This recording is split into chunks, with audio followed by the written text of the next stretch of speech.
Intel has officially ended the Clear Linux OS project, bringing a decade of innovation in the open-source world to a close.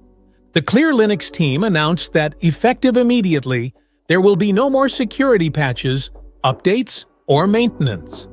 The project's GitHub repository is now archived in read-only mode.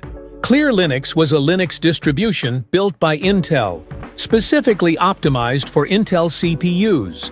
It featured aggressive performance tuning, minimalist design, and modular software bundles for fast app installation. The operating system was especially popular among software developers, performance enthusiasts, and those working in cloud or server environments. While Intel has not provided an official reason for shutting down Clear Linux, factors likely include low user adoption and the high maintenance burden of supporting a unique package management system.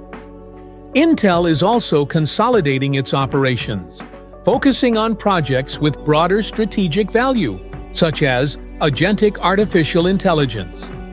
Users are strongly advised to migrate to another actively maintained Linux distribution to ensure ongoing security and stability. Intel says it will continue contributing hardware optimizations to the Linux ecosystem, even as Clear Linux OS itself is retired.